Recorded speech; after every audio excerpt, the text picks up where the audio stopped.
What would you do if the system sworn to protect your child became the one that broke him?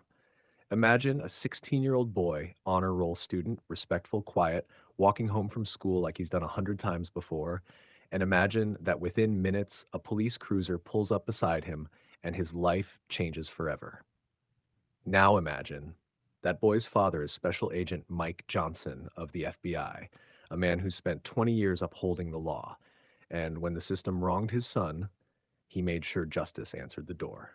Before we dive into this powerful story, welcome to Voices Unchained. If you believe stories like this need to be told, hit that like button, subscribe, and tell us in the comments where you're watching from. Your voice matters, and your comments help these stories travel farther than hate ever could.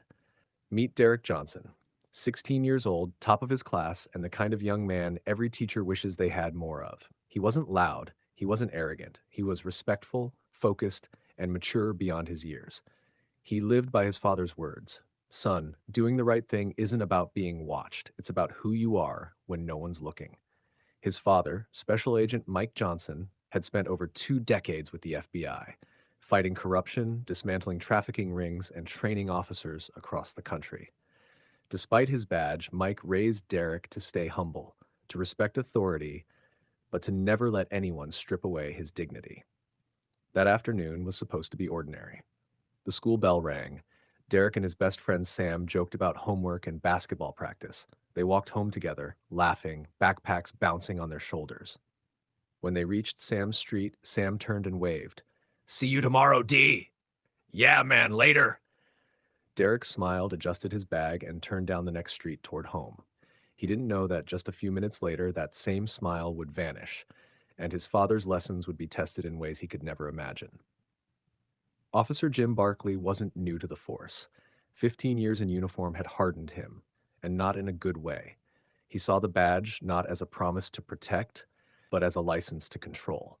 He believed he could read people at a glance, and that some faces just didn't belong in certain neighborhoods. His reputation preceded him, short-tempered, quick to escalate, and the kind of cop who saw fear as respect.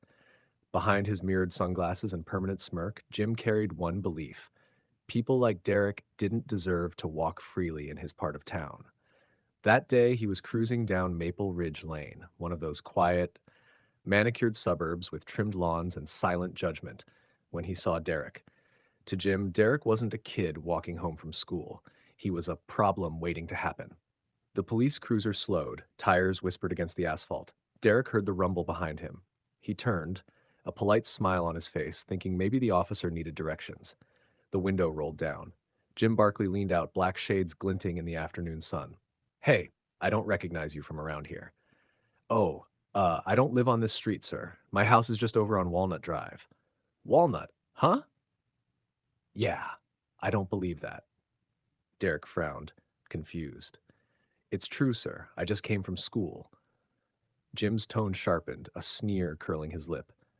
See, here's the thing. People like you don't usually walk around places like this. Derek blinked, the words sinking in. His voice stayed steady, but a tremor sat beneath it. Sir, I'm not doing anything wrong. I'm just trying to get home.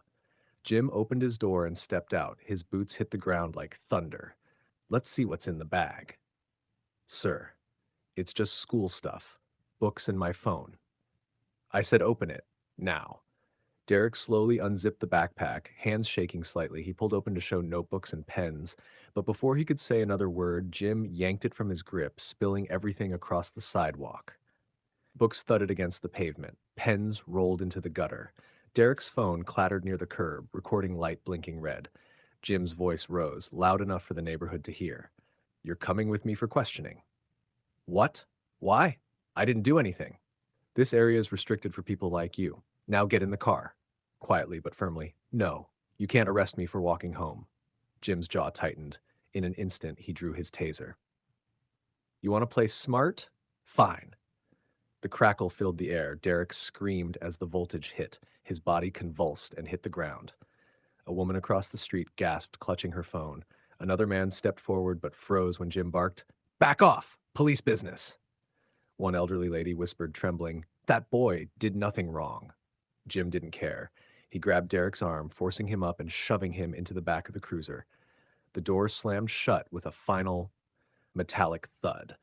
At the precinct, Derek was processed like a criminal. No rights read properly, no explanation given.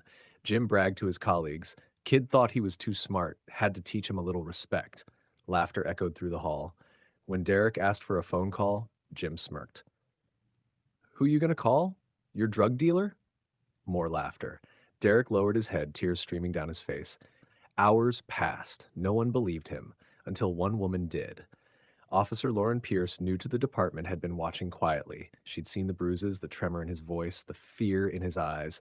When Jim stepped out to boast to his buddies again, she slipped over to the cell. Hey, you okay? No, ma'am. I just want to go home. Do you have someone to call?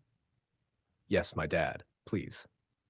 Here, take my phone, but make it quick. Derek dialed the number with shaking hands. Dad, it's me. They took me. Who took you? The police. He said I didn't belong here.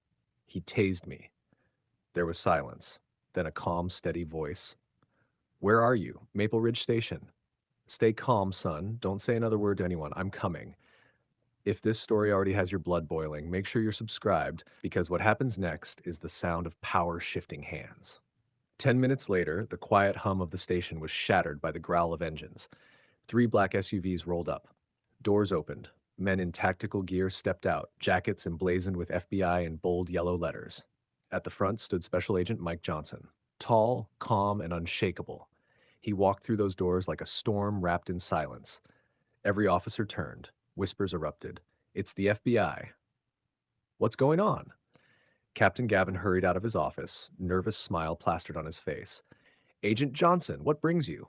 You have my son in custody. Derek Johnson, 16, arrested and tased on his way home from school. The captain froze.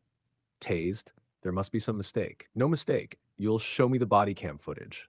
Now, they reviewed it. Then Derek's phone footage. The truth played on screen, raw and undeniable. Jim's voice filled the room, condescending, hateful. His taser's crack echoed like thunder. When the video ended, silence fell heavy over the room. Mike turned, face unreadable. Officer Barkley, step 4. Jim tried to speak. Look, it was a misunderstanding. No, it was a choice. And now you face the consequences. Two FBI agents moved in. Cuffs clicked around Barkley's wrists. The same sound Derek had heard hours earlier, now reversed. News spread fast. The precinct went under full federal review. Body cams, reports, complaint files, all examined. Hidden misconduct surfaced like rot under fresh paint. Within weeks, several officers were suspended, others were dismissed entirely. The department's reputation shattered. Officer Lauren Pierce, the one who gave Derek the phone, was recognized publicly, promoted, commended personally by Agent Johnson. You did the right thing when it wasn't easy. That matters. As for Jim Barkley, charged with assault, abuse of authority, and falsifying police records. His badge was stripped, his pension revoked, his name became a lesson whispered in training halls. This is what happens when arrogance replaces duty.